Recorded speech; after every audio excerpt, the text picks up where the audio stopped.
भगवान की लीला भी बड़ी अनोखी है।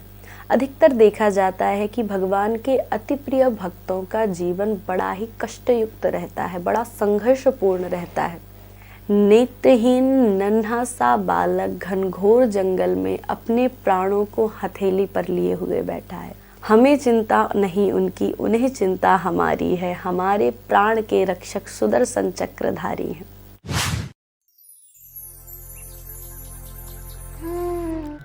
भक्त भक्ति भगवंत गुरु चतुर नाम बपु एक, इनके पद वंदन किए नाशत विघ्न अनेक।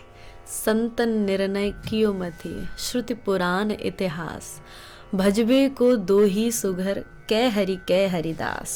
स्वागत करती हूँ आप सभी भगवत भक्तों का अविनाशी पाठशाला के इस नए क्रम में। हम पुनः उपस्थित हुए हैं अविनाशी पाठशाला में एक नए अध्याय के साथ। आज से प्रत्येक गुरुवार शाम 7 बजे हम श्रवण करेंगे भक्तों के परम निर्मल प्रेम एवं भगवान की भक्त वत्सलता से युक्त भक्तमाल के परम पावन चरित्रों को। भगवत कृपा एवं गुरुदेव की प्रेरणा से भक्ति की रसधार हम प्रारंभ करें, उसके पूर्व एक सूक्ष्म परिचय भक्तमाल का। भक्तमाल नाम से ही स्पष्ट है कि यह ग्रंथ भक्तों के परम पावन चरित्र रूपी माला के रूप में गुम्फित है, जिस परम दिव्य एवं कभी म्लान न होने वाली सुमन मालिका को भगवान श्री हरि नारायण सदैव अपने कंठ पर कंठहार के रूप में धारण किए रहते हैं। भक्तमाल की सबसे बड़ी विशेषता यह है कि ये भक्तों को अति प्रिय होने के साथ साथ भगवान को भी अत्यंत प्रिय है।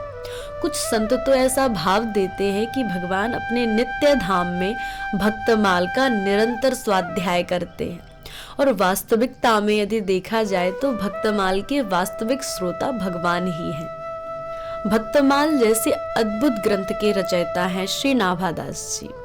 भक्तमाल दोहों व छप्पयों के रूप में है, जिनकी कुल संख्या 214 है।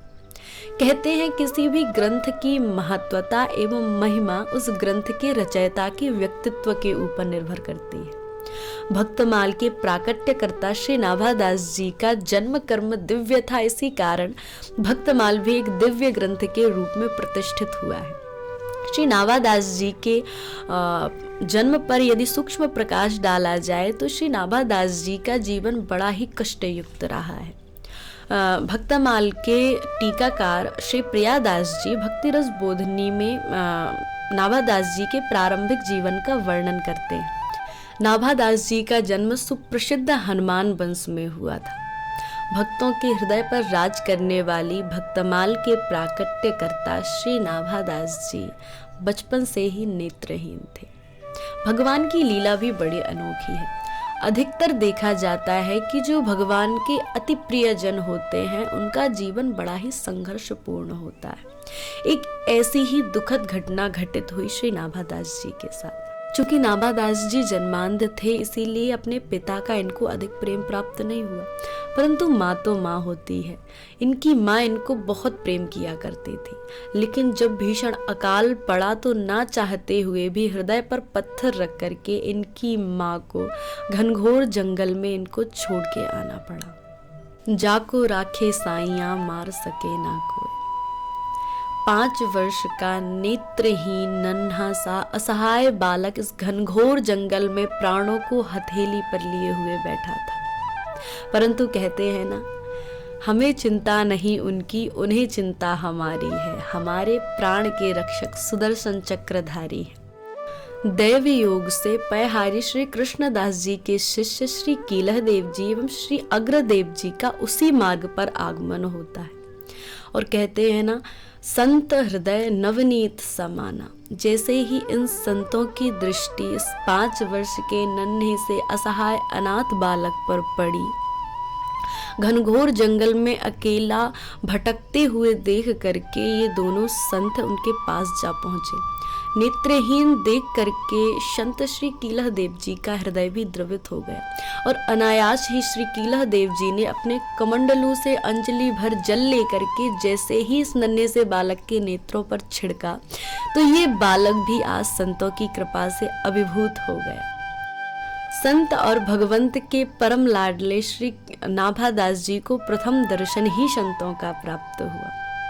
जैसे ही इस नन्हे से बालक की नेत्र ज्योति वापस लौटी और संतों को समक्ष देखा तो कृतज्ञतावश नन्हे से बालक के नेत्रों से अश्रु जलधार फूट पड़ी। दोनों संतों के श्री चरणों में श्री नाभादास जी ने स्वयं को समर्पित कर दिया। जब दोनों संतों ने इस नन्हे से बालक की इस प्रतिभा को और इस विनय को देखा तो दोनों बड़े प्रसन्न हुए।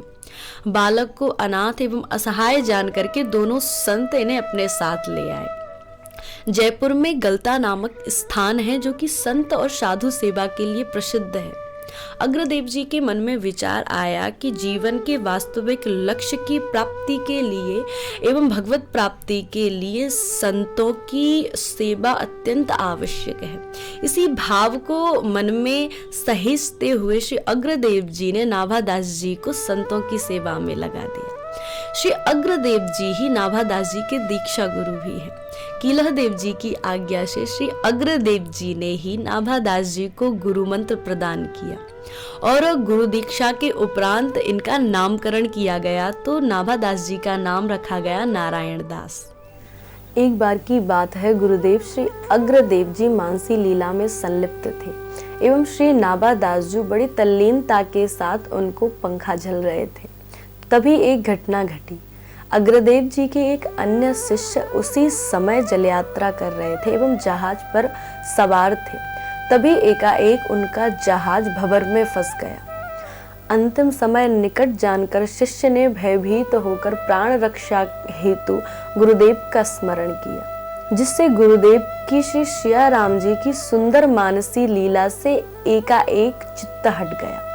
नाभादास जी ने गुरुदेव की मानसी में विघ्न जानकर पंखे की वायु से ही जहाज को संकट से पार कर दिया तथा गुरुदेव से निवेदन करते हुए कहते हैं कि अब आपका शिष्य संकट से मुक्त है, उसका जहाज पार हो चुका है। कृपा करके आप पुनः से श्री सिया राम जी की मनोहर मानसी लीला में प्रवेश करें।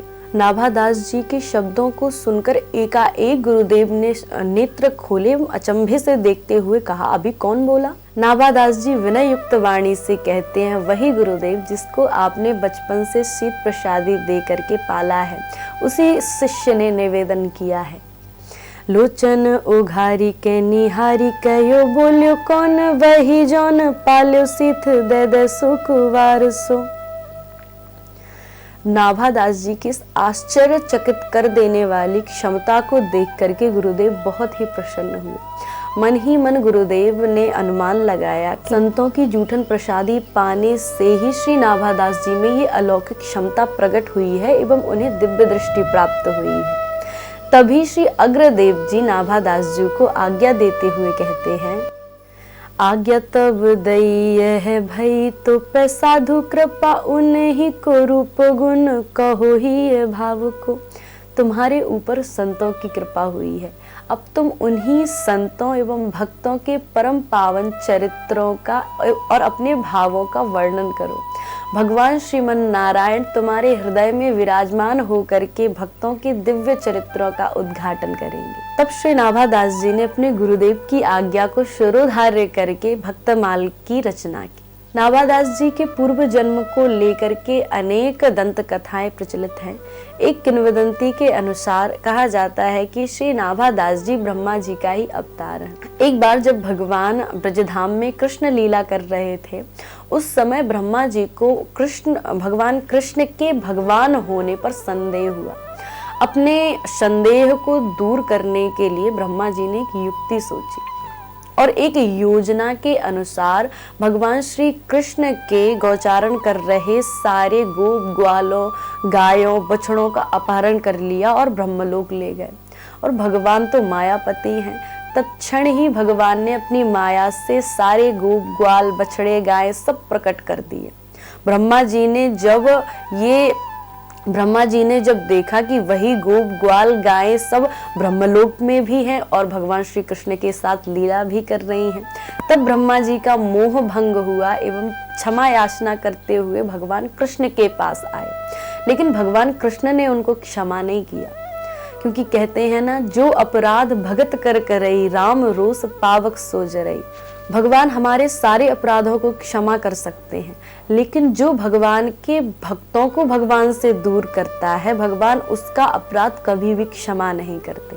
परंतु जब ब्रह्मा जी ने भगवान की स्तुति की, तब भगवान श्री कृष्ण कहते हैं कि तुम मेरे भक्तों के चरित्रों का वर्णन करोगे, तब मैं तुम्हें क्षमा करूंगा।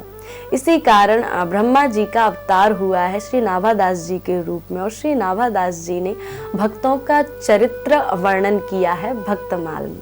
भक्तमाल की टीका भक्ति रस बोधनी। श्री प्रियादास जी ने भक्तमाल की टीका भक्ति रस बोधनी के रूप में प्रस्तुत की है। बिना भक्ति रस बोधनी टीका के भक्तमाल के सुंदर सुंदर भावों को और अर्थों को समझना बहुत कठिन है। नाभादास जी की भक्तमाल दोहों व छप्पयों के रूप में है, जबकि भक्तमाल की टीका भक्ति रस बोधनी कवित्त के रूप में है। तो भक्ति रस बोधनी के माध्यम से हम भक्तमाल के सुंदर सुंदर भावों को समझने में सहज होते हैं और भक्तमाल को समझना हमारे लिए आसान हो जाता है। भक्ति रस बोधनी के रचयिता श्री प्रियादास जी का जन्म सूरत के राजपुर ग्राम में हुआ है। युवावस्था में ही श्री प्रियादास जी अपने जन्म स्थान को छोड़कर के वृंदावन पधारे और श्री राधा रमण जी मंदिर में श्री मनोहर दास जी से गुरु दीक्षा प्राप्त की। गुरु आज्ञा से तीर्थयाटन करते हुए चित्रकूट, अयोध्या, प्रयाग होते हुए गलता गद्दी, जयपुर पधारे। एक दिन श्री प्रियादास जी श्री चैतन्य महाप्रभु एवं अपने सद्गुरुदेव की मानसी सेवा कर रहे थे। श्री नाभादास जी मानसी सेवा में प्रियादास जी को आज्ञा देते हैं कि कवित्त छंदबद्ध भक्तमाल की टीका को प्रस्तुत करो। नाभादास जी की आज्ञा को शिरोधार्य करके श्री प्रियादास जी सन 1769 फाल्गुन कृष्ण पक्ष की सप्तमी को श्री धाम वृंदावन में भक्तमाल की टीका भक्ति रस बोधनी के रूप में प्रस्तुत करते हैं। भक्तमाल की संपूर्ण जानकारी सरल ढंग से प्रस्तुत करने का प्रयास किया है। आशा है आप सबको हमारा ये छोटा सा प्रयास पसंद आया होगा। इन्हीं भावों के साथ अपनी वाणी को विराम देती हूँ। आज से प्रत्येक गुरुवार शाम 7 बजे हम श्रवण करेंगे भक्तमाल के नवीन भक्त चरित्रों को। तब तक के लिए आप सभी भक्तों को बहुत बहुत जय श्री कृष्णा, जय श्री राम, जय श्रीमन नारायण।